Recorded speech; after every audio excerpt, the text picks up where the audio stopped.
অনেকে ভাবে সব শুরু হয়েছিল উল্কাপিণ্ড দিয়ে, কিন্তু আসলে হিমযুগ অনেক পরের ঘটনা। যে পাথর ডাইনোসর মেরেছিল তা মানুষের জন্মের কোটি বছর আগে পড়েছিল।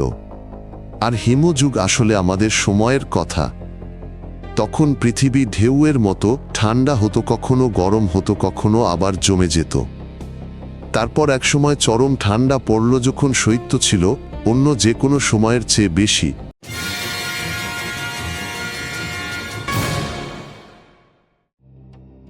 পৃথিবী সমানভাবে ঘোরে না, এর অক্ষের সামান্য পরিবর্তন হয়। এর ফলে সূর্য কখনো কখনো উত্তরকে কম উত্তপ্ত করে, গ্রীষ্মে তুষার গলতে পারে না, আর প্রতি বছর তা বাড়তে থাকে। এভাবেই বরফ জমা শুরু হয়, বরফ আলো প্রতিফলিত করে, ফলে আরও ঠান্ডা হয়। এটি যেন একটি দুষ্ট চক্র শুধু বরফের। এভাবেই হাজার হাজার বছরে আমাদের পৃথিবী ধীরে ধীরে ফ্রিজে পরিণত হয়। প্রায় 20,000 বছর আগে ঠান্ডার চরম সীমা এসেছিল।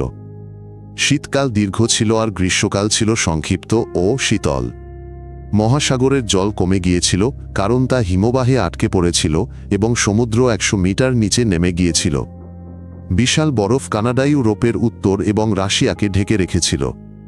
আর পাহাড়ে সর্বত্র, আল্পস থেকে হিমালয় পর্যন্ত বিশাল হিমবাহ নেমে এসে ভবিষ্যতের উপত্যকা ও হ্রদ তৈরি করছিল। কল্পনা করুন, পুরো উত্তর ইউরোপ কয়েক কিলোমিটার বরফের নিচে ছিল। গ্রেট ব্রিটেন মহাদেশের সাথে যুক্ত ছিল। স্ক্যান্ডিনেভিয়া, উত্তর জার্মানি, পোল্যান্ড সবই ছিল নির্জন বরফের ক্ষেত্র। উত্তর আমেরিকাতেও একই দৃশ্য। যেখানে বরফ পৌঁছায়নি সেখানে ছিল প্রচণ্ড ঠান্ডা আর চিরহিমায়িত ভূমি।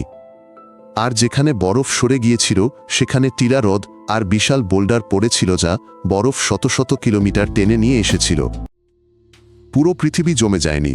ক্রান্তীয় অঞ্চলে উষ্ণতা বেশি ছিল, তবে শুষ্ক ছিল। সাহারা মরুভূমি হয়ে উঠছিল। দক্ষিণ পূর্ব এশিয়া ও অস্ট্রেলিয়ায় নতুন মহাদেশ তৈরি হয়েছিল, কারণ সমুদ্র সরে গিয়েছিল। যেখানে এখন জল সেখানে তখন স্থলভূমি ছিল। মানুষ ও প্রাণীরা পায়ে হেঁটে এক দ্বীপ থেকে অন্য দ্বীপে যেতে পারত। সেই স্থলভূমি এখন আর নেই। সেখানে আবহাওয়াও ছিল খামখেয়ালি, কখনো বৃষ্টি, কখনো খরা। শত শত বছর ধরে এটি পরিবর্তিত হয়েছে। যখন সমুদ্র অগভীর হলো, তখন অনেক নতুন ভূমি দৃশ্যমান হলো। সাইবেরিয়া ও আলাস্কার মাঝে বেরিঙ্গিয়া নামে এক বিশাল সমভূমি তৈরি হয়েছিল। সেখানে ম্যামথ চড়তার তাদের পিছু নিত শিকারীরা। মানুষ এশিয়া থেকে আমেরিকা পর্যন্ত হেঁটে যেতে পারত।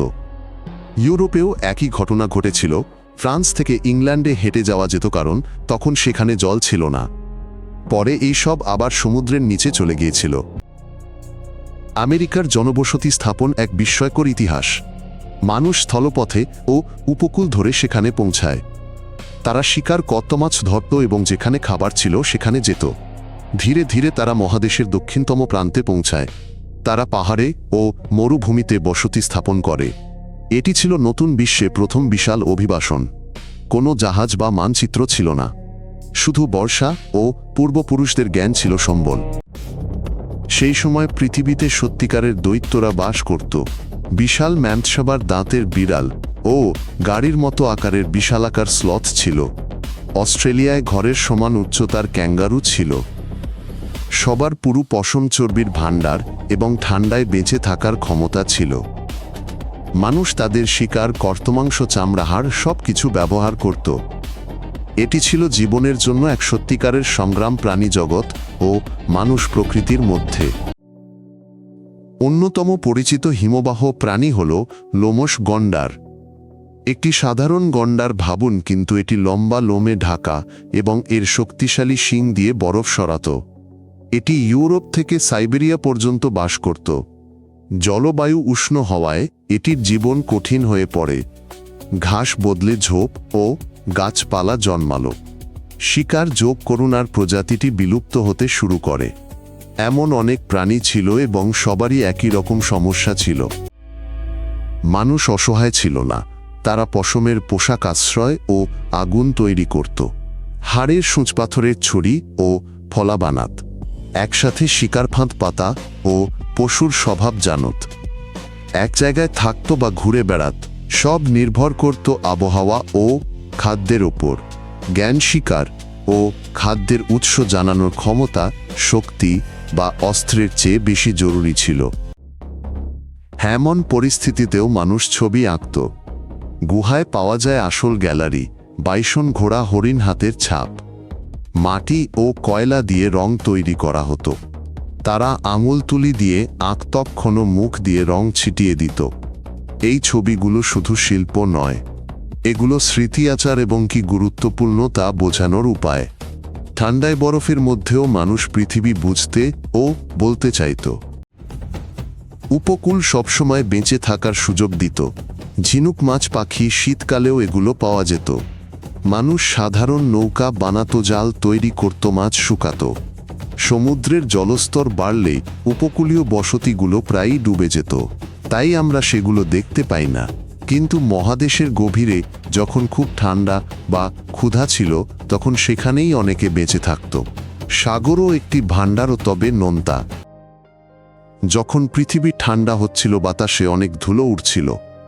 যেখানে বন নেই, ধুলো সহজে ওঠে। কখনো কখনো আগ্নেয়গিরি ছাই ফেলত, সূর্য মাস ধরে ঢাকা পড়ত।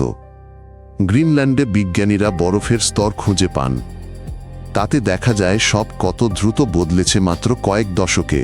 এটি ছিল শুধু ঠান্ডার যুগ নয়, বরং দ্রুত প্রত্যাশিত পরিবর্তনেরও যুগ। যখন বরফ বেশি হয়, সমুদ্র পরিবর্তিত হয়।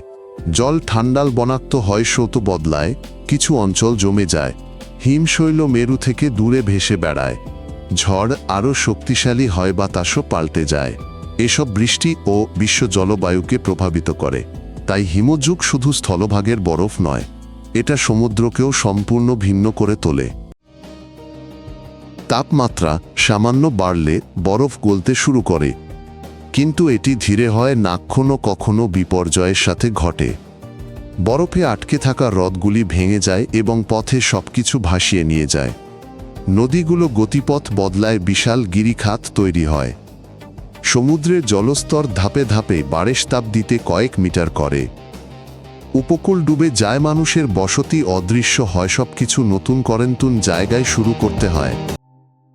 মনে হচ্ছিল উষ্ণতা ফিরে এসেছে, আর হঠাৎ পৃথিবী আবার স্তব্ধ হয়ে গেল। এটি প্রায় 12,000 বছর আগে ঘটেছিল। কারণ ছিল মিঠা পানির কারণে সমুদ্রের স্রোতে ব্যাঘাত। ঠান্ডা প্রায় আগের মতোই ফিরে এসেছিল। সবকিছু আবার সংকুচিত হয়ে গেল। গাছপালা অদৃশ্য হয়ে গেল, প্রাণীরা স্থানান্তরিত হলো, মানুষকে আবার মানিয়ে নিতে হলো। কিন্তু তারপরে শেষ পর্যন্ত স্থিতিশীলতা ফিরে এলো, এবং সেখান থেকেই আমাদের ইতিহাস শুরু হয়। আবহাওয়া উষ্ণ হলে বড় প্রাণীদের সমস্যা দেখা দিল। বন খোলা, স্তেপ ভূমি দখল করল। মানুষের শিকার করা সহজ হলো, কিন্তু শিকারের সংখ্যা কমে গেল। ধীরে ধীরে অনেক প্রজাতি বিলুপ্ত হলো। একদিনে বা একই সময়ে নয়, বরং টুকরো টুকরো হয়ে বিভিন্ন কারণে। কেউ তাপ সহ্য করতে পারল না, কেউ মানুষকে, কেউ খাবারের পরিবর্তনকে। শেষ পর্যন্ত বিশাল জীবজগতের শুধু হাড়গড়ি মাটিতে অবশিষ্ট রইল। বরফ গলে গেলে পৃথিবী পাল্টে গেল। ব্রিটিশ দ্বীপপুঞ্জ ইউরোপ থেকে বিচ্ছিন্ন হল। বেরিং গিয়া ডুবে গেল। আমাদের পরিচিত উপকূল দেখা দিল, বন জঙ্গল বাড়তে শুরু করল। মানুষ শস্য বুনতে, পশু পালন করতে ও গ্রাম বানাতে শিখল। ম্যামথের পেছনে ঘুরে বেড়াতে হতো না আর। এক নতুন যুগ শুরু হলো, আমাদের যুগ। কিন্তু বরফের চিহ্ন রয়ে গেল। আর যদি আমরা তখন থাকতাম, আমাদের শহরগুলো থাকতো কয়েক কিলোমিটার বরফের নিচে। যদি ভালো লাগে নতুন পর্ব মিস না করতে সাবস্ক্রাইব করুন। আমাদের সবকিছু সংক্ষিপ্ত ও কাজের কথা।